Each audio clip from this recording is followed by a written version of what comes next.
जेव्हा आपण 45च्या वरती जातो तेव्हा असं वाटायला लागतं की बस बाबा, आपण पण खूप आत्तापर्यंत खूप झेललंय, खूप टेन्शनमधनं गेलोय, खूप काही आयुष्यामध्ये सोसलंय, आता आपल्यासाठी वेळ कधी. आता असं वाटायला लागतं की आयुष्य हातातनं सुटत चाललंय. जेव्हा स्पर्धा परीक्षा असतात तेव्हा भरपूर स्ट्रेस येतो. एक तर अभ्यास करणं सोडणं, व्यसनाच्या मागं लागणं, नाहीतर खूप चांगला अभ्यास करून पास होणं, हे दोनच ऑप्शन असतात. आणि आपल्याला पण 90च्या आसपास आहे, पण आपण काय म्हणणार, आणखीन अभ्यास कर, 1% तरी जास्त पाडलाच पाहिजे. अहो तुम्हालाच नाही, त्या पोराला पण किती स्ट्रेस आहे.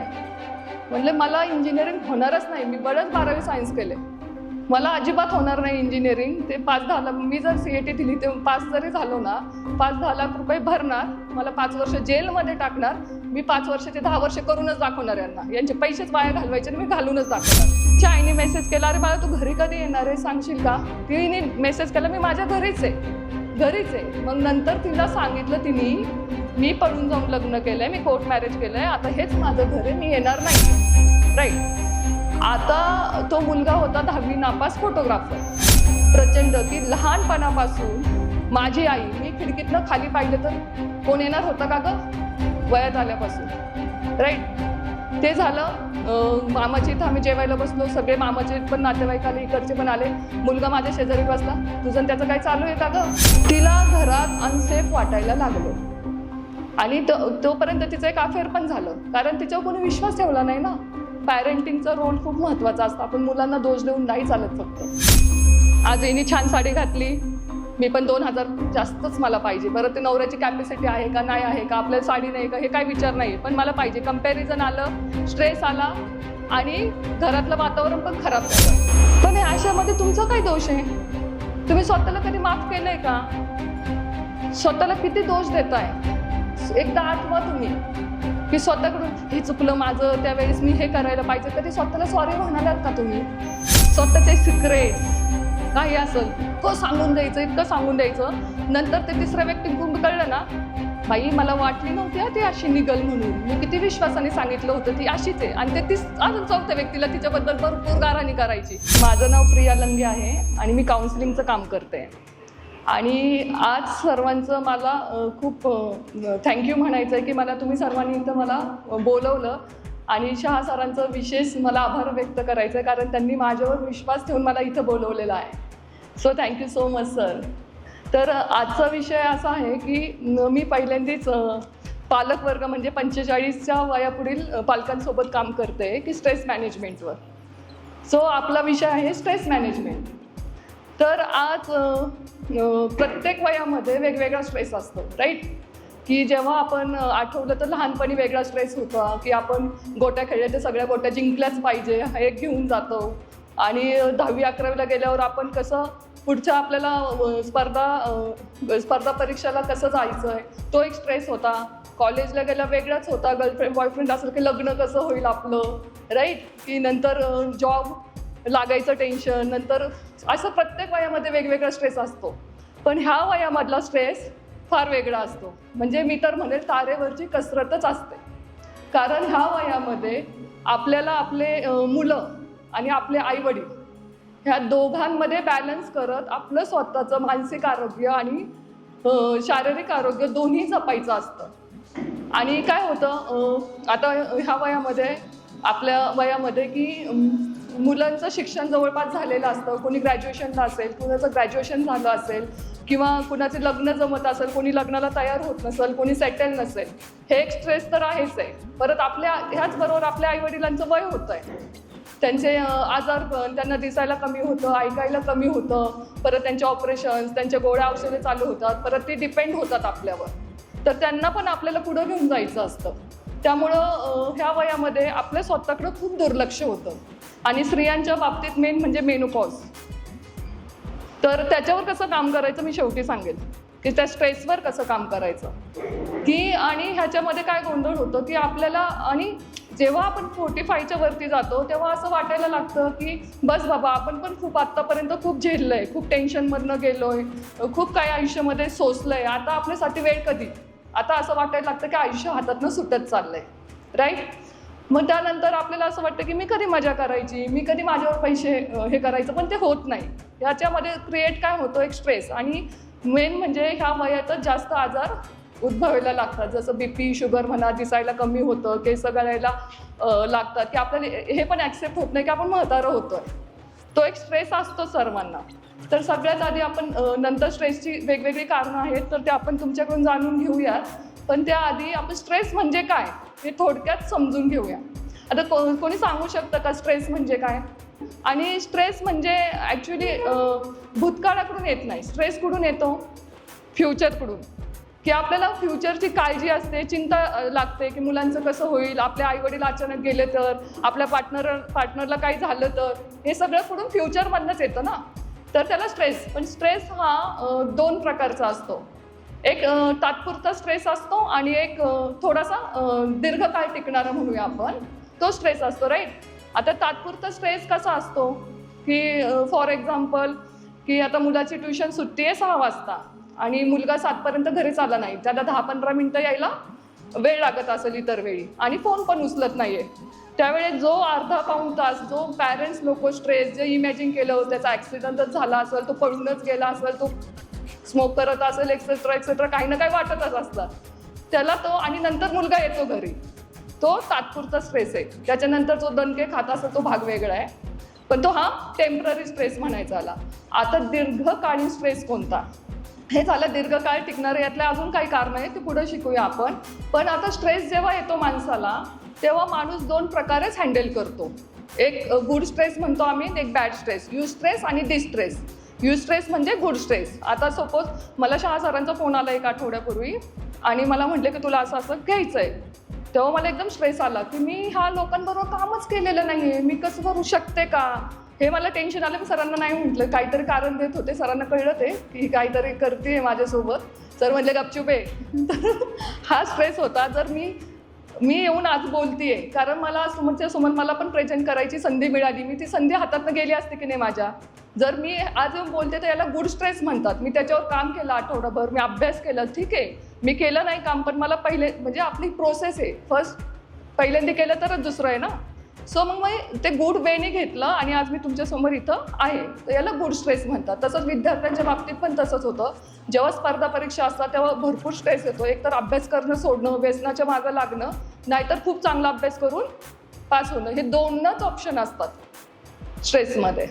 तर आणि आता मला एक विचारायचं आहे की तुम्हाला आता कोणकोणता स्ट्रेस आहे? जसे सर म्हटले की एक आर्थिक परिस्थितीमधनं स्ट्रेस येतो, एक मुलांची काळजी आहे, तर मुलांची काळजी मधनं येणारा स्ट्रेस आहे, आर्थिक परिस्थितीमधनं येणारा स्ट्रेस आहे. परत अजून तो बदल होत असतो. ॲक्च्युली आपण चेंज होतोय, राईट. आता आपण एक एजकडं चाललेलो आहे, तो एक बदल आहे की तो पण ॲक्सेप्ट होत नाही कधी कधी शरीराला. किंवा नोकरीत अचानकपणे आपली ट्रान्सफर झाली, आता आपण कुठेतरी सेटल होतोय, बाबा आई वडिलांना आणलंय, मुलं पण सेटल होत आहेत, पण आपली झाली ट्रान्सफर. आला स्ट्रेस क्रिएट झालं की आता कसं मॅनेज करायचं.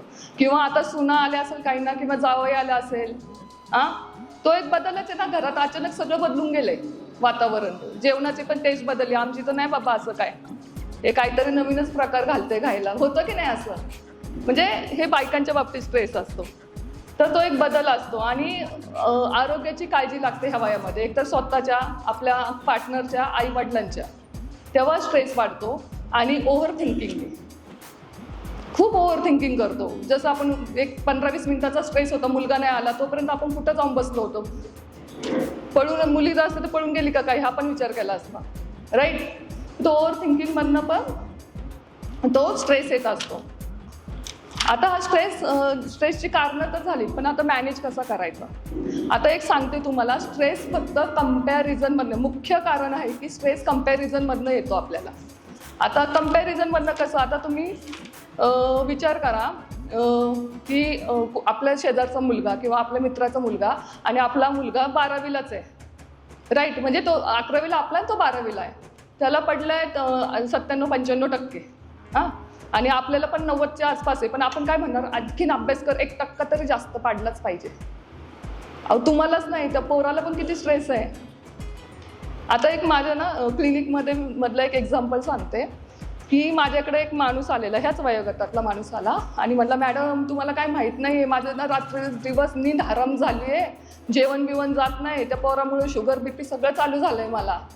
आणि म्हटलं काय झालं, म्हणे 12वीची परीक्षा दिली, CET नाही दिली त्यांनी, सायन्स साईड होते, CET नाही दिली, मॅथ्स घेतलं होतं त्यांनी, आणि आता मी 1 वर्ष गॅप घेतलाय त्याला. आणि म्हटलं कर परत अभ्यास, दिवस रात्र तंगड्यावर करून गेम खेळतोय, त्याला काय आयतं खायला देतोय आम्ही, त्याला कसलं टेन्शन आहे काय आहे. म्हटलं सर पुढच्या वेळेस ना तुम्ही तुमच्या मुलाला घेऊन या. आता तो मुलगा त्याच्या वडिलांबरोबर आला, नेक्स्ट टाईम आला, आणि मला एकदम तो प्रेझेंटेबल व्यवस्थित होता, समोर आला, मला हँडशेक केलं, तो बसला व्यवस्थित, त्याचे वडील जे बोलायचे बोल बोल बोल बोल बोलले, याला एवढे मार्क पडले, याला अक्कल आहे का, तो इंजिनियर झाला, हे झाला, अमुक तमुक सगळं. मी म्हटलं सर तुम्ही बाहेर जावा, मला याच्याशी बोलायचं आहे. तो मुलाला मी विचारलं काय अडचण काय आहे, तुला काय वाटतंय. म्हणले मला इंजिनिअरिंग होणारच नाही, मी बरंच 12वी सायन्स केले, मला अजिबात होणार नाही इंजिनिअरिंग. ते 5-10 मी जर CET दिली ते पास जरी झालो ना, 5-10 लाख रुपये भरणार, मला 5 वर्ष जेलमध्ये टाकणार, मी 5 वर्ष ते 10 वर्ष करूनच दाखवणार यांना, यांचे पैसेच वाया घालवायचे आणि मी घालूनच दाखवणार. मग म्हटलं तुला कशात इंटरेस्ट आहे, मला डिझायनिंगमध्ये इंटरेस्ट आहे मला. तर ठीक आहे, ते झालं सर्व. मला कळलं की वडील याला डिझायनिंगच्या डिग्रीला पैसे देत नाही, मुलं कमवत नाही आहे, ते कुठून आणणार पैसे. मग त्यांनी कसं केलं की याचे वडिलांचे पैसे वाजवणार, मी घालवून टाकणार, आता पैसे मी ठेवणार नाही, हे त्यांनी रिवेंज घ्यायचा ठरवला. आणि मग त्यानंतर जेव्हा मी त्या पॅरेंट्सशी बोलले तेव्हा त्यांना समजून सांगितलं 10 लाख रुपये तुम्ही जर याच्यावर घालायला तयार आहे तर 5 लाख रुपये घालून बघा ना. आज इथं बसलेल्या सर्वांकडे सर्व काही आहे, घर आहे, गाडी आहे, बंगला, सेटल आहे तुम्ही. मग हे कमवायचं नाहीच आहे मुलांना आता. मग त्यांचे स्वप्न, ठीक आहे मी मान्य करते की जर एखाद्याला इंजिनिअरिंगमध्ये आवड आहे त्यांना ओढून काढून आपण चित्रकलेला नाही बसवणार आहे, पण ते समजून घ्या ना की त्यांची आवड कशामध्ये. आता खूप जण बिझनेस इथं मॅन असतील, तर आपल्या नोकरीपेक्षा पण आता बिझनेस किती पुढे गेलेला आहे, असंख्य बिझनेस आहे. मी त्यांना ते समजून सांगितलं की थोडेफार तुम्ही विश्वास ठेवा, 5 लाख रुपये असे 10 बुडवणार आहे ना, 5 बुडवेल ह्या माझ्या याच्या एका वाक्यावर त्याला देऊन टाका आणि त्याला शिकवा म्हटलं, पुढं बघू आपण काय होतं. तर हा स्ट्रेस मुलांना पण आहे आणि पॅरेंट्सला पण आहे, पण दोघांनी 50-50 जवळ आले की हा कॉम्प्रोमाइज करतो तर स्ट्रेस कमी होतो. आता सेकंड गोष्ट की आपल्या हातामध्ये, खूप वेळा असं वाटतं की परिस्थिती नाही आपल्या हातामध्ये, मला हे म्हणजे करायचं होतं म्हणजे किंवा मला इथं कंट्रोल करायचं होतं पण माझ्या कंट्रोलमध्ये नाही आहे. तर मी तुम्हाला अजून एक उदाहरण सांगते, स्त्रियांनी तुम्ही खरंच ऐका, आणि हे ॲक्च्युली स्ट्रेस मॅनेजमेंटपेक्षा तुमच्या घरात तुमचं नातं सुधारण्यासाठी उपयोगी होईल. इकडची म्हणजे सांगायला हवं ना की असं पण होऊ शकतं तुझ्यासोबत. आपण भरपूर केसेस पाहिलेले, नंतर आईवडिलांचे किती महत्त्वाचे आहेत, आपलं माहेर किती महत्त्वाचं आहे सपोर्टसाठी, हे मुलांना कळलं, मुलींना विशेषतः कळलं पाहिजे की आपल्याला आईवडिलांचा सपोर्ट लग्नानंतर खूप महत्त्वाचा असतो. आणि हे तिला मी समजून सांगितलं, जे मला योग्य वाटलं ते. समजतंय का तुम्हाला? पॅरेंटिंगचा रोल खूप महत्त्वाचा असतो, आपण मुलांना दोष देऊन नाही चालत फक्त. ठीक आहे, जेव्हा परिस्थिती आपल्या कंट्रोलमध्ये नसली तर ते ॲक्सेप्ट करायचं, हे माझं सांगायचं कारण आहे की स्ट्रेस घेऊन काही उपयोग नाही आहे. तर अशा घटना घडतात बाहेर, राईट. आता अजून काय असू शकतं बरं, मुलांचं पण एज्युकेशन करायचं आहे, लग्न करायचं आहे, आईवडिलांचे ऑपरेशन्स आले असतील, आपले काही छंद जोपासायचे असेल, काय करायचं असेल, तेव्हा एक आर्थिक तणाव येतो, राईट. तेव्हा पण स्ट्रेस क्रिएट होतं. आरोग्याची काळजी झाली, भूतकाळातील कोणीतरी सांगितलं पास्ट मला की वेदनादायक घटना, भूतकाळामधले कधी कधी अपमान असू शकतात, ट्रॉमा असू शकतं, काही वेदनादायक घटना असतात, ते कधी कधी आपला ट्रिगर होतात आणि का माझ्याबरोबर असं झालं हे असं वाटतं. तेव्हा जास्त करून महिलांना होतं हे अशा गोष्टी, तेव्हा हा स्ट्रेस क्रिएट होतो. तर आता याला हँडल कसा करायचा आपण. सपोज आता मी सांगते, कंपॅरिझनमधनं स्ट्रेस क्रिएट होतो. स्ट्रेस आल्यानंतर आपल्याला अँगर इश्यूज होतात. तर कंपॅरिझनमध्ये कसं, आता काही लेडीजचं काय असतं, दिवसभराचं काम झाले, घरात बोलायला कोण नाही, मोबाईल स्क्रोलिंग. आज हिने छान साडी घातली, मी पण 2000 जास्तच मला पाहिजे. बरं, ते नवऱ्याची कॅपॅसिटी आहे का नाही आहे का, आपल्याला साडी नाही का, हे काय विचार नाही, पण मला पाहिजे. कंपॅरिझन आलं, स्ट्रेस आला आणि घरातलं वातावरण पण खराब झालं की नाही, घरातलं वातावरण सॅटिस्फॅक्शन नाही आहे. ठीक आहे, तर कंपॅरिझनमधनं स्ट्रेस येतो. स्ट्रेस आल्यावर काय होणार, आता मला ही साडी पाहिजे, मला ही साडी पाहिजे, नवरा आलं की हो पगार झाले की पहिली मला ना पैठणी घ्यायची. अँगर इश्यूज, भांडणं, चिडचिड, गिल्टसुद्धा येतं स्ट्रेसमधनं. हे असे सर्व होतं. तर आता अँगर इश्यूजमध्ये काय करता येईल आपल्याला, आपण थोडं मॅनेजमेंट शिकूया. मग एकदम सोपं कारण सांगते हॅपी राहायचं. खूप सोपं आहे, तुम्हाला माहीत पण आहे, फक्त आपल्याला काय म्हणतात ते अंमलात आणायचं म्हणायचं ते. तर अँगर इश्यूज जवळपास सगळ्यांना ह्या वयात पण असेल कदाचित, पण आता सप्रेस केला असेल की आता नाही. पण अँगर इश्यूज खूप जणांना असतात. काही यंग जनरेशन पण माझ्यासमोर बसलेले आहेत, काही मुली बसलेले आहेत की धाड धाड फाड फाड फाड फाड नको ते बोलून जातो, नंतर पश्चाताप होतो की आपण का बोललो, हे असं नको बोलायला होतं. परत सिच्युएशन येते, परत फाड फाड फाड फाड फाड नको ते बोलायचं, परत पश्चाताप, आणि मी हे नको बोलायला होतो, आणि चिडचिड चिडचिड दुसरी चालूच असते. तर ह्या सिच्युएशनमध्ये एक सायंटिफिकली तुम्हाला कसं करायचं सांगते. जेव्हा रिसेंटली जी भांडण झालं असेल तुमच्यासोबत, तर ते इमॅजिन करायचं, ब्रेनमध्ये डोळे झाकायचं, सगळं आठवायचं, सगळा पिक्चर क्लिअर करायचा तिथे. आणि जिथं आपल्याला वाटतं की इथं करेक्शन हवं आहे, की इथं मी करेक्ट केलं असतं तर मला पश्चातापाची वेळ आली नसती, तिथं करेक्ट करायचं आणि सोडून द्यायचं. ब्रेनला आपण सांगितलंय आपण स्ट्रेस घ्यायचा नाही, हे घेणार स्ट्रेस आपण नाही घ्यायचा.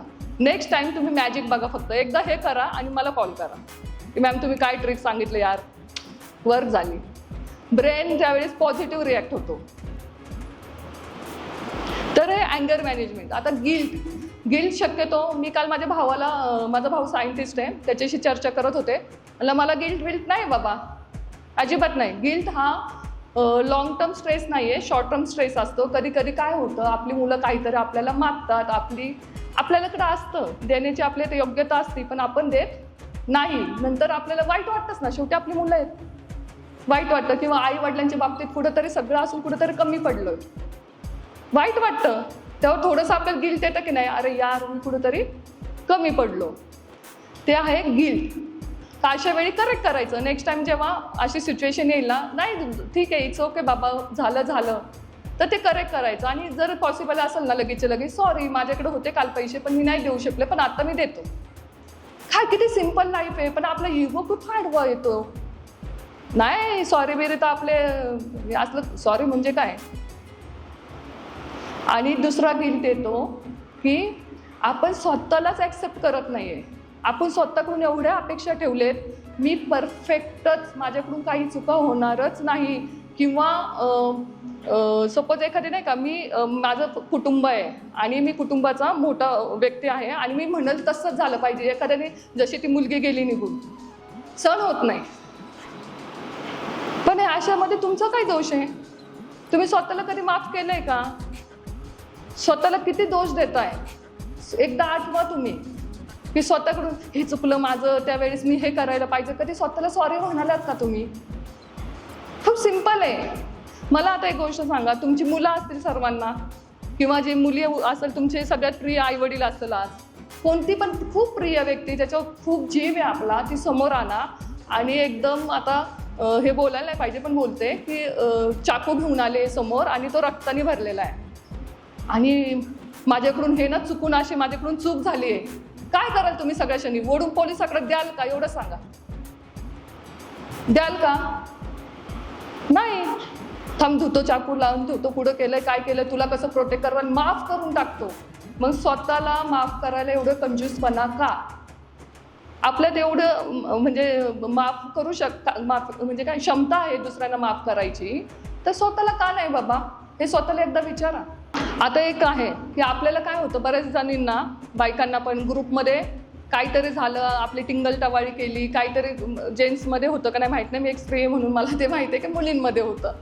आणि नंतर असं चिडचिड होती ना, घरी येऊन मी बोलले असते ना तिला, असं बोलायलाच पाहिजे होतं की मला अशी बोलूच कशी शकते.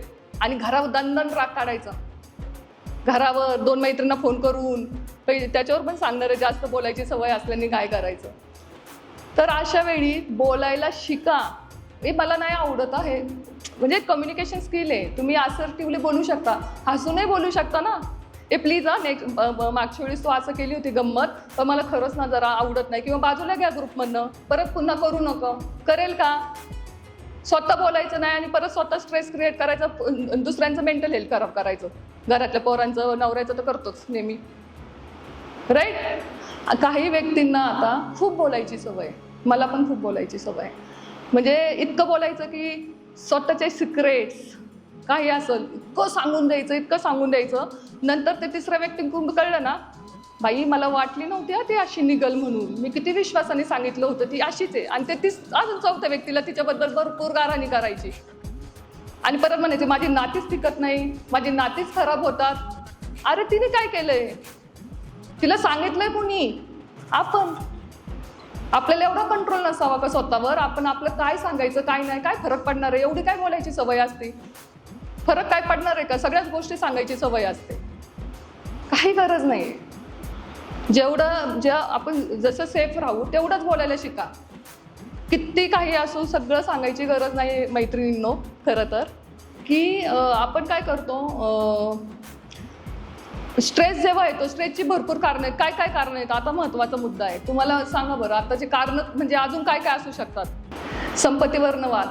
आता त्याच्याबद्दल मी काय सांगू शकत नाही, कारण आमच्या घरात पण चालू आहे. पण मी स्ट्रेस घेत नाही. जे दिलं देवाला सोडून, एव्हरीथिंग इज गॉड्स प्लॅन. मी सरेंडर करते युनिव्हर्सला. खरं सांगायचं तर, कारण तो स्ट्रेस घेऊन मी काय करणार आहे? माझा नवरा घेईल म्हटलं, जाऊ दे, मी कशाला घेऊ? दोघांनी घेतलं तर नको ना, एकाने घेऊ दे, असा विचार करून दिलाय सोडून मी. हां, जेलेसी होती कंपॅरिझनमधनंच.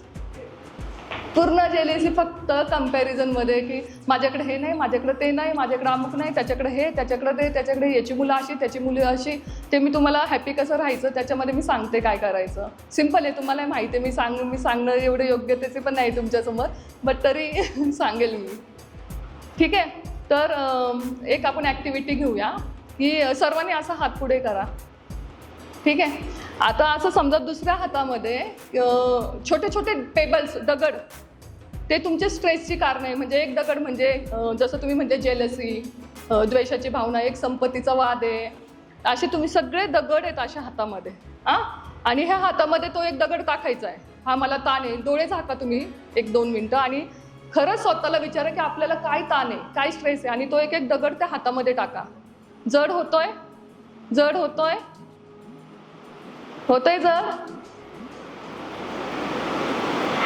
आता खूप जड झालाय. आता विचार करा की यातलं काय तुमच्या कंट्रोलमध्ये आहे आणि काय नाही आहे. त्यातले दगड निवडा. तांदळातले खडे निवडतो तसे काढा बाजूला. जे कंट्रोलमध्ये नाही ते दगडी काढा बाजूला. काढा. झाला हलका हात. So simple. घरी जाऊन ही ॲक्टिव्हिटी करा. सगळे स्ट्रेस काय आहे ते धडाधड लिहून काढा.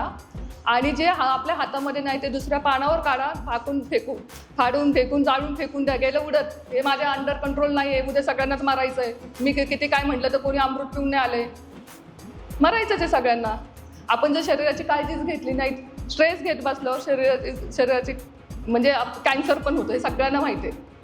चिडचिडेपणा, रागामुळं, अतिरागीट लोकांना कॅन्सर होतं. तुम्ही म्हणाल असं नाही, एक माणूस आमच्या नात्यातला आहे, तो खूप शांत होता, त्याला कसं काय कॅन्सर?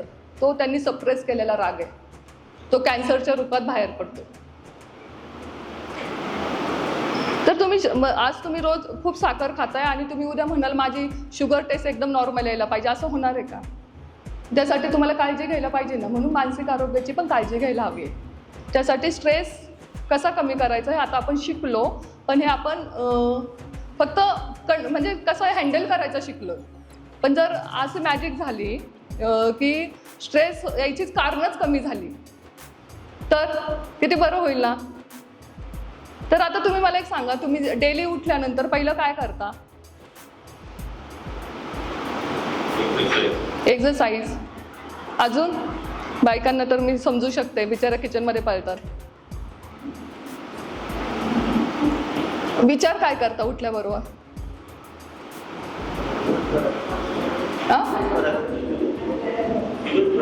दिवसभराचं नियोजन. बरोबर. आता मला एक सांगा की ॲट द एंड आपल्याला काय हवं आहे? आयुष्याच्या शेवटी आपल्याला काय हवं आहे? जी धडपड सगळी चालू आहे तुमची आज, जे काय चालू आहे, शेवटी काय हवं आहे आयुष्याच्या? समाधान. अजून सुख, समाधान, शांती. आणि तो कुठून मिळणार आहे माहिती आहे तुम्हाला? Simple, happiness. पण हॅपीनेस सोपा आहे का बाबा? आहे का सोप्पा? एवढे राडे एवढं करून ठेवलं आपण डोक्याभोवती, कसा हॅपीनेस आपण अट्रॅक्ट करणार आहे? करायचं अट्रॅक्ट? आहे रेडी तुम्ही सर्व? तर हॅपीनेस इज अ चॉईस. आपल्याला तो आणावा लागणार आहे. जसं दुःख तर येतच आहे, राईट? आता दिवसभरात आहे ना 100% जे घटना घडतात त्यातले 70% घटना आपल्या आजूबाजूला निगेटिव्हच होत राहतात. आपण मोबाईल स्क्रोल केला, ॲक्सिडेंट, कोणी खून, काय ह्या बातम्यावर आपण किती सेकंद वाया घालवतो. आणि कुणी IAS झालंय, IPS झालंय, किंवा कुणाचं छान सेलिब्रेशन चाललंय त्याच्यावर किती वेळ घालवतं हे मला सांगा. आता कोणी निगेटिव्ह गोष्ट अट्रॅक्ट होते की नाही आपल्याला? कारण आपल्या आजूबाजूला 100%पेक्षा 70% गोष्टी निगेटिव्हच होत असतात आणि 30% गोष्ट फक्त पॉझिटिव्ह असतात, पण ते आपल्याला दिसतच नाही आहे. तर त्याला असं धरून आपल्यामध्ये आणावं लागतं फोर्सफुली. सोपं नाही आहे ते, पण ते होतं. आता मला एक सांगा, आपल्याला 10 वाजले 11 वाजले झोपायचं टायमिंग झाला, किती वेळा आपल्याला झोप आलेली असते का? झोप आलेली असते. पण आपण काय करतो? टायमिंग आहे ना 11ला मी झोपतो बाबा, आपण जाऊन झोपणार, डोळे मिटणार, मग काय येते? झोप. म्हणजे आपण झोपेचं नाटक करतो, प्रिटेंड करतो की मी झोपतोय. मेंदूला सांगतोय मी आता झोपतोय, मग मेंदू काय झोप आणते. मग तसं आपल्याला असं प्रिटेंड करायचं रोज की मी हॅप्पी आहे. कसं? खूप सिंपल आहे. आता आपले पूर्वज काय करायचे? प्रार्थना, जेवताना प्रार्थना, संध्याकाळचं जेवण झालं मंदिरात जाऊन प्रार्थना, सकाळी उठल्यावर देवाळात जाणार. किती जणांचे आपले आई वडील आजोबा पहिलं मंदिरात जायची अजून सवय, उठले की आंघोळ केली की काय तिथं म्हणतात, देवा मला हे आयुष्य दाखवलं त्याबद्दल मी तुझं खूप आभारी आहे. हे कुठं गेले आता? आपण फक्त ग्रॅटिट्यूड आहे, पण ग्रॅटिट्यूडच तुमचा स्ट्रेस रिप्लेस करणार आहे. आपल्याकडं काय नाही आहे याच्यापेक्षा हा विचार जर डेली केला ना, आपल्याकडं काय आहे. सपोज आता आपल्या घरात सुनेचं वाद चालू आहे, सून पटवून घेत नाही, जमून नाही घेत, हा विचार करायचा, अरे लोकांचे डिवोर्स होत आहेत, आपला मुलाचा संसार तर चालू आहे ना, मुलगा मनासारखं करिअर करत नाही, जाऊ दे ना मरू दे. 12वीला आत्महत्या केलीत मुलांनी स्ट्रेसमुळं. आपला मुलगा आज आपल्यात आहे ना, काय कमी आज आपल्याला आहे का? काय कमी? आपल्याबरोबर जेवणं, मी तर म्हणते माझी तर एवढीच अपेक्षा आहे की तो पुण्यात राहून तो व्यसनाच्या अधीन नाही गेला मुलगा माझा, आणि तो संध्याकाळी आमच्यासोबत जेवायला आहे. हे मी ग्रॅटिट्यूड रोज देवाला देते. आपल्याला 2 हात आहे, 2 पाय आहे, 2 डोळे, हे पण ग्रॅटिट्यूड आहे. डेली उठलं ना, उठल्याबरोबर 10 सेकंद नाही लागत की आज मला हे AC मुळे खूप छान झोप आली नाही का, ते थँक्यू सो मच म्हणतो आपण. ते पिलोमुळं काय कुठं काय टोचलं रात्री, हिच्यामुळे केस गळतात, हे कळतात. आणि हां, महत्त्वाची गोष्ट की बायकांना सांगते की मेनोपॉज. आता खूप वेळा मेनोपॉजमध्ये इतका त्रास होतो बायकांना. मला सांगा, आता 42-43 ज्या वयाच्या बाया आहेत, हां, किती जणांना आताच भीती वाटते आता मेनोपॉज चालू होईल? किती जणांना वाटते की नाही भीती की आता मेनोपॉज चालू होईल बाबा, आता माझी चिडचिड चालू होईल बाबा, हे कर. आपण मनात तेच आणतोय. आपण हा का नाही विचार करत की त्या पिशवीनी, त्या गर्भाशयाने मला छान मुलं दिलेत, त्यांनी मला स्त्री असल्याची जाणीव करून दिली आहे, आणि आता ती थकली आहे, ती म्हातारी झाली, आपणही होणार आहे. मग तिला ग्रॅटिट्यूड का नाही देत आपण? थँक्यू का नाही म्हणत? तू माझ्यासोबत राहिलीस, तू मला आई पण दिलं, तू मला बाई पण दिलं, का नाही देत? हे द्यायला चालू करा, तुम्हाला मेनोपॉजचा त्रासच होणार नाही. मी लिहून देते. सगळ्या गोष्टींना. दिसायला कमी झालं, डोळ्यांना द्या. ऐकायला कमी झालं, द्या. आता अरे 60 वर्षापर्यंत तर ऐकतोय ना आपण, त्यांनी साथ दिली ना. असं ग्रॅटिट्यूडचं महत्त्व हेच आहे की आपल्याला जर स्ट्रेस रिप्लेस करायचा, तर हॅपीनेस आणायचा असेल तर ग्रॅटिट्यूड अट्रॅक्ट हॅपीनेस, आणि हॅपीनेस अट्रॅक्ट आपलं चांगलं. म्हणजे मी सांगते की ठीक आहे, खूप नवरा बायकोंमध्ये प्रॉब्लेम आहे आज, पण तुम्ही डेली जर 4 गोष्टी जरी आपल्या पार्टनरमधले चांगले शोधायला लागले ना, की जरी तुमच्यामध्ये आबोल असू, आज कोणत्या कारणामुळे भांडण असू, तुम्ही फक्त ते मॅजिक बघा, 21 दिवस करा, ते भांडण मिटणार, तुम्हाला आठवणार पण नाही. आणि आपलं ब्रेन असं ट्रेन होतं ना की तुम्हाला निगेटिव्ह गोष्टी दिसतच नाही. फक्त याला कन्सिस्टन्सी लागते. हे झालं मोटिवेशन. कळशीत ते रील आहे एक, कळशीत तर ते खरंच मला फार आवडते की कन्सिस्टन्सी इज अ की ऑफ सक्सेस आणि हॅपीनेस. आज मॅडमने सांगून गेलं 2 दिवस मी ग्रॅटिट्यूड दिलं नाही, तुम्ही जर्नल आणा एक, त्याच्यावर लिहायला चालू करा, काय हरकत आहे.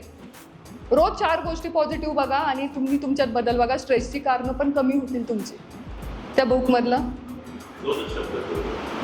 त्यामध्ये खूप सुंदर गोष्ट आहे माहिती आहे. एक म्हातारी आजी आहे, ती खूप आनंदी असते, खूप हॅप्पी असते. तिला त्या हॅपीनेसचं कारण विचारतात. ती म्हणली कारण मला उद्या उठून नातवंडाबरोबर खेळायचं आहे.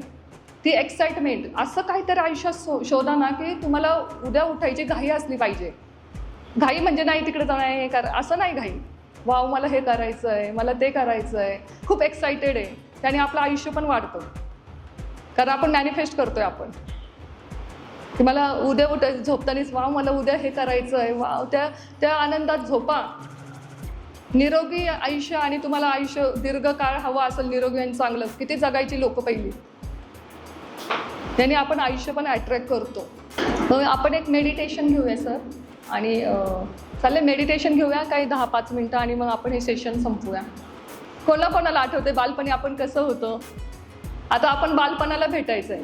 आपल्याला आपलं लहानपण हील करायचं आहे, कारण आपण ह्या वयामध्ये स्वतःला माफ खूप कमी करतो. त्यामुळे आपल्याला आता स्वतःला स्वीकारायचं आहे. ठीक आहे, ते एक छोटंसं छानसं मेडिटेशन घेऊया. थोडं म्युझिक लावेल, थोडं शांत व्हा तुम्ही आधी. नंतर मी जे काही बोलेल त्याच्यानंतरच मी म्हणेल ना, जेव्हा डोळे उघडा तेव्हाच उघडा. ठीक आहे. तर आता तुम्ही फोन सायलेंटवर करा सर्वांनी. आरामात बसा, डोळे बंद करा. एक दीर्घ श्वास घ्या आणि सोडा. श्वास घ्या, श्वास सोडा. विचार येत असेल तर येऊ द्या, त्यांना जाऊ द्या, त्यांना थांबवू नका. आता तुमचे बालपण ज्या घरात गेले आहे ते घर पहा. ती तुमच्या बालपणाची आजोळीची एखादी खोली असू शकते. आता तुम्ही स्वतःला तुमच्या लहानपणीच्या एखाद्या वयात पहा. ते वय काहीही असू शकते. जे वय मनात सहज येत आहे ते वय योग्य आहे. आता तुम्ही स्वतःच्या बालरूपाला पहा. त्या लहान मुलाकडं पहा. त्याच्या चेहऱ्यावरचा भाव पहा आणि बघा तो आनंदी आहे का, त्याला एकटं वाटत आहे का, तो काहीतरी सांगण्याचा प्रयत्न तर करत नाही आहे ना. फक्त निरीक्षण करा, काही बदलण्याचा प्रयत्न करू नका. आता हळूहळू त्या बालरूपाजवळ जा, त्याच्या शेजारी जा, त्याचा हात हातात घ्या आणि त्याला प्रेमाने सांगा, तू खूप सहन केलंस, तुझ्या भावना योग्य होत्या. जेव्हा तुला बोलायचं होतं तेव्हा तुला ऐकून घेतलं गेलं नाही. जेव्हा तुला गरज होती तेव्हा तुझ्याजवळ कोणीही नव्हतं. तू खूप काही सहन केलंस.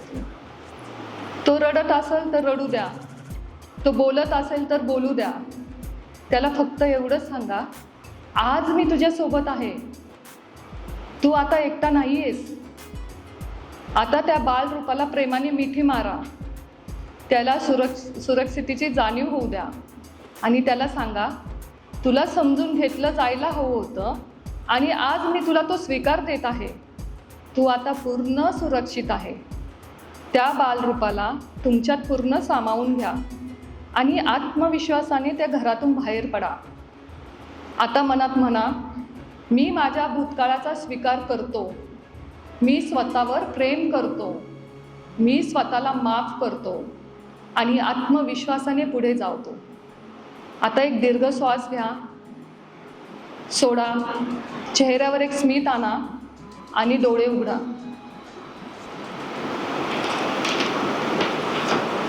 काय फील, खरंच कोणी पाहिलं का स्वतःला? कोणी पाहिलं? कसं वाटलं? काय फील झालं? छान वाटलं ना? तुम्हाला काय क्वेश्चन्स असेल तर तुम्ही मला विचारू शकता. त्याने माझं मेंटल हेल्थ खराब होणार, कारण स्वतःची जबाबदारी फक्त आपण स्वतःच आहे. आपण सगळ्यांना खुश ठेवू शकत नाही. आपण जन्माला येतानाच आपली जबाबदारी घेतलेली आहे. पहिली गोष्ट, सगळ्यांच्या आयुष्यामध्ये मला एक सांगा, आपलेच भाऊ बहिणी असतील, आपण वेगवेगळ्या मार्गाने गेलेत ना. आता मी स्वतः पाहते, एक जण खूप श्रीमंत झाला, एक जण मिडल क्लास आहे, एक जणाची परिस्थिती नाही, एक जण गावाला शेती करतो. का बरं? दोघं भाऊ आहे, एकाच आईच्या पोटीने जन्म घेतलाय आहे ना. प्रत्येकाचे स्ट्रगल वेगळे आहे. आपण ओढून ताडून ते नीट नाही करू शकत. म्हणजे मुलांना जरी आपण 12वी नंतर ग्रॅज्युएशनला टाकलं ना, सरळ पोहायला आपण सरळ समजायचं ढकलून दिलंय. त्यांना जेव्हा लाईफ जॅकेट पाहिजे, ज्यांना बोट पाहिजे तेव्हा आपण द्यायचं. त्यांनी मागितल्यावर हे आपल्या कंट्रोलमध्ये नाही आहे. त्यांचं आयुष्य, त्यांचं स्ट्रगल वेगळं आहे. आणि दुसरी अशी गोष्ट आहे की म्हणजे मी आता खूप पाहते बाहेर गेल्यावर की रस्त्यावर आईवडिलांना सोडलेलं आहे.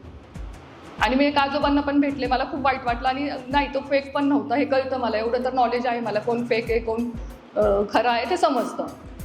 तर आपल्या म्हातारपणीचं आपल्यात म्हण आहे नाही काय, बसायचं खायचं ताट द्यावं पण बसायचं पाठ देऊ नये. एवढं हाती नाही करायचं, आपल्या स्वतःसाठी ठेवायचं. काही गरज नाही. जेव्हा आपल्या हातात कंट्रोल असतो आपल्या स्वतःचा ना, आपण सुखी राहतो.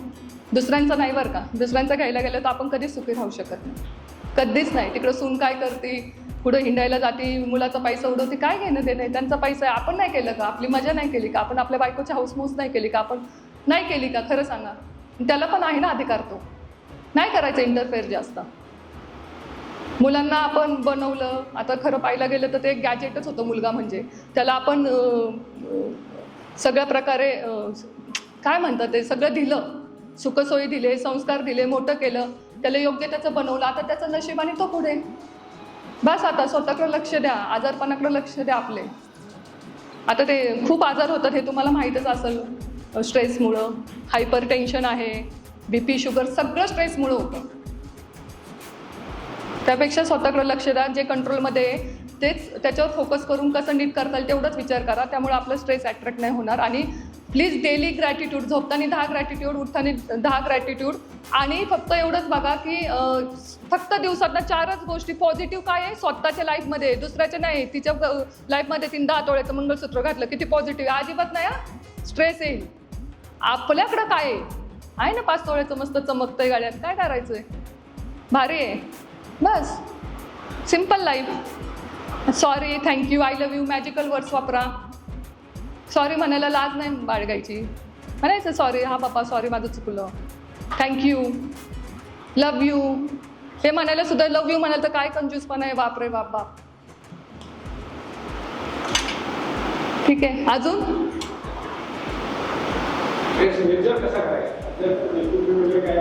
हां, स्ट्रेस मेजर कसा करायचा. तर दिवसभरात आपण एक 8 दिवसाची ॲक्टिव्हिटी घ्यायची. ठीक आहे, की आपण आपले स्ट्रेसचं कारण काय आहे तुमच्या. सपोज एखादं सांगा तुमचं स्ट्रेसचं कारण काय, काळजीचं. शिट यार, कोणला काय आहे त्यांनी सांगा. आता मी सांगते मेजर कसं करायचं. खूप सिम्पल आहे. आम्ही क्लायंटला हेच देतो करायला. काय करायचं, सपोज आहे ना मला गुड मॉर्निंग, आता ठीक आहे तुम्हाला तो नसेल स्ट्रेस, माझ्याकडे यंग जनरेशन जास्त आहे त्याच्यामुळे गुड मॉर्निंग नाही बोलणं स्ट्रेस आला असं होतं. तर तुमच्या ह्याच्यामध्ये आईवडील, मुलं किंवा स्वतःचं काय असेल पर्सनल प्रॉब्लेम, की तो स्ट्रेस आहे तो सतत तुमच्या बॅक ऑफ माइंड आहे. तो स्ट्रेसचं कारण घ्यायचं, त्याची कारणं कुठून कुठून येतात, म्हणजे काय होईल भविष्यात, काय होईल हे तुम्ही ते लिहायचं. What is your control, what is not your control, so simple. आणि तो किती वेळा येतो दिवसातनं, मेजर करा. मग कुठं कंट्रोल करतं ते रिप्लेस करा. त्यावेळी थॉट रिप्लेस, हेच ग्रॅटिट्यूडच असतं की माझे बायको माझ्या मनासारखे वागत नाही पण ती स्वयंपाक खूप छान करते, मला फार आवडतं. रिप्लेस करा थॉट्सला, निगेटिव्ह थॉट्स पॉझिटिव्ह थॉट्सने रिप्लेस करा. हे एक टेक्निक आहेच आहे. त्यासाठी आधी तुम्ही शोधून काढा, तुमची कारणं शोधून काढा, सगळं काढा. ChatGPT आहे, गुगलला आहे, मला फोन करा, मी सांगेल तुम्हाला हे ना याच्याऐवजी हे वापरा सर तुम्ही. आणि 21 दिवस करायचं, 21 दिवस फंडा ठेवायचं म्हणजे ठेवायचं, कन्सिस्टन्सी. पण त्यांना बोलायला, व्यक्त व्हायला जागा नसते, त्यांना समजून घेणारं नसते. आणि ते जेव्हा तो येतं की मला माझ्याकडे सपोज आले तुम्ही की मला ह्या आत्महत्येचे विचार फार येतात. तुम्हाला खरं सांगू का, मी पहिलं सांगते तुम्हाला सायकेट्रिस्टची गरज आहे, कारण मी काउन्सिलर आहे. पण तरी पण जेव्हा आपल्याला आत्महत्येचे विचार येतात, आपला सेफ होणे, आता हस्बंड असेल किंवा मुलगा असेल त्याला सांगणे, मला ह्या टाईमला असं विचार येतात आणि कारण काय आहे त्याचं. मग अगेन तो म्हणजे तो कारण म्हणजे आहे का, लायकीचं आहे का ते कारण, आपण आत्महत्या करणार, एवढं देवाने आपल्याला आयुष्य दिलं, विचार करायचे हे स्वतःला. हा पण त्याच्यावर आहे, त्याच्यावर वर्क करणं गरजेचं आहे, कारण ते बोलत नाहीये. जी लोक बोलून सुद्धा करतात काही लोक, पण बोलायला हवं ना या गोष्टीवर. आता एक शिरूरचीच केस होती सर, तिने मला 1 वर्षापूर्वी कॉन्टॅक्ट केला, माझीच ओळखीची होती चांगली. तिचं काय झालं, तिचे वडील खूप लवकर गेले आणि तिच्या वडिलांनी तिच्या आईशी लग्न नव्हतं केलं. त्यांना मुलगी झाली आणि तिचे वडील गेल्यामुळे ते लग्न करणार होते, आई वडील दोघं जण. पण लग्न न करल्यामुळे तिला आता कसं समाज स्वीकारत नाही. तेव्हा ती टेरेसवर गेली. मला 2-3 दिवस आधी पिंक करायची. तेव्हा तिने मला म्हटली की आता समजून घ्या मला काय सांगायचं. तिला तिची आई आहे, हां, आई आणि ती दोघीच आहेत. ती मला म्हटली, दीदी मला इथून उडी मारायची. आणि मी खूप घाबरले त्यावेळेस. का घाबरणार ना, जर हिने म्हटले उडी मारले, लास्ट कॉल माझा आहे, शेवटी माझं स्वतःवर फार प्रेम आहे, मी स्वतःच आधी विचार करते. तर मी पण घाबरले. पण नंतर मी तिला म्हटले, एक काम कर, आधी मग आई आहे का घरामध्ये? म्हणजे आहे. आधी घरात जा, आईच्या डोळ्यात डोळे घाल आणि म्हण मनात, मला आत्महत्या करायची आहे. मग तुझ्या आईचे काय हाल होणार आहे? स्ट्रेस घेताना चांगला स्ट्रेस घ्या. मी मेल्यानंतर माझ्या मुलांचं काय हाल होईल, माझ्या नवऱ्याचे काय हाल होतील, मी योग्य करते का, मी फक्त माझा स्वतःचा विचार करते का? स्ट्रेसच सहन होत नाही म्हणूनच आत्महत्या करतात ना. ते मुलीचं आता लग्न झालं, तिने ते सांगितलं मला की मला लग्न करायची भीती वाटते. 35 वय झालं तिचं जवळजवळ. आणि कारण तिचे असेल पास्ट काहीतरी होतं. म्हटलं सरळ जो नवरा येईल त्याला सरळ तुझा पास्ट सांग, जो स्वीकारेल तो आनंदाने जगशील. आयुष्यभर दडपणाखाली जगण्यापेक्षा तू तशी राहिलेली बरी, सांग त्याला. आणि खूप चांगलं आयुष्य चालू आहे तिचं, खूप चांगलं आहे. तिला मेडिटेशन, सेल्फ, आपण जे म्हणतो ना की पॉझिटिव्ह थॉट्स कसे वर्क करतात, म्हणजे खूप छान. मला खूप प्राऊड होतं की ती मला आता फोन नाही करत, यातच मला आनंद आहे. म्हणजे ती नीट झाली आहे. म्हणजे आपण मुलांचा विचार करू शकतो किंवा एखादी प्रिय व्यक्ती काहीतरी असेल ना, त्याचा विचार करायचा त्यावेळेस की आपल्या मागे यांचं काय होईल. म्हणजे हे स्त्रियांसाठी वगैरे, पण मुलांसाठी फार वेगळे आहे. त्यांना समजूनच घेतलं जात नाही, त्यामुळे ते आत्महत्या करतात. म्हणून मी मुलांसोबत काम करायला मला प्रचंड आवडतं.